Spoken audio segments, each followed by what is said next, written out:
இந்த தைப்பூசம் என்றாலே முருகனுக்கு உகந்த நாள்னு சொல்லப்படுது. தை மாதத்தில் வர பூசம் நட்சத்திரத்தை தான் தைப்பூசம்னு அழைக்கப்படுது. இது முருகனுக்கு எப்படி உகந்த நாளா உருவானது?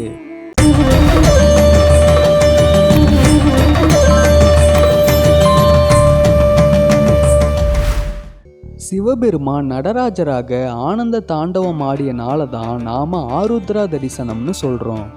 இந்த நாள் மார்கழி மாதத்துல வர திருவாதிரை நட்சத்திரத்துல நடந்தது. அந்த நடனத்தை பார்த்து ரசித்த பார்வதி தேவி தானும் இது போல ஆனந்த தாண்டவம் ஆடணும்னு விருப்பப்படுறாங்க. அந்த நடனத்தை பார்க்க பிரம்மா, விஷ்ணு, தேவர்கள், முனிவர்கள்னு எல்லோரும் விருப்பப்படுறாங்க. பார்வதி தேவி அந்த ஆனந்த தாண்டவம் ஆடிய நாள் தான் இந்த தைப்பூச திருநாள். இது காலப்போக்கில் எப்படி முருகனுக்கு உகந்த நாள் ஆச்சுன்னு பார்ப்போம். இந்த தைப்பூச திருநாள் 6 படை முருகன் கோவில்லையும் கோலாகலமா கொண்டாடப்படும்.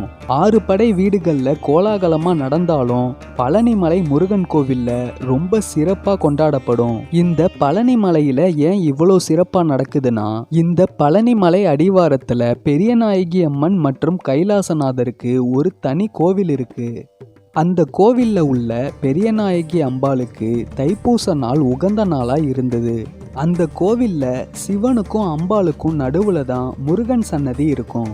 அந்த கோவில்ல பிரதான தெய்வம் சிவனும் அம்பாளும் இருந்தாலும் முருகன் சன்னதியை தாண்டி தான் நாம உள்ள போகணும். அந்த கோவிலோட வாசலும் கொடிமரமும் முருகன் சன்னதிக்கு எதிரிலே இருந்ததுனால காலப்போக்கில் அது முருகன் கோவிலா மாறிடுச்சு.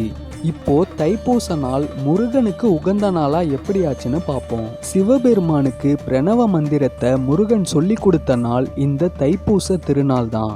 அசுரர்களை அழிக்க பராசக்தி முருகனுக்கு வேல் கொடுத்த நாள் இந்த தைப்பூச திருநாள் தான்.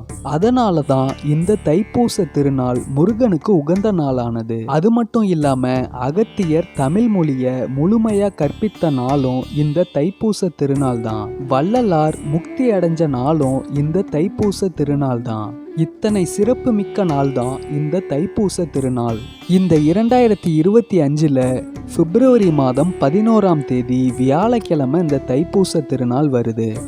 இந்த வருடம் தைப்பூச திருநாள் அன்னைக்கு முருகனை தரிசிச்சுட்டு வாங்க. இது போல ஆன்மீக தகவல்கள் தெரிஞ்சுக்க நம்ம சேனலை சப்ஸ்கிரைப் பண்ணிக்கோங்க.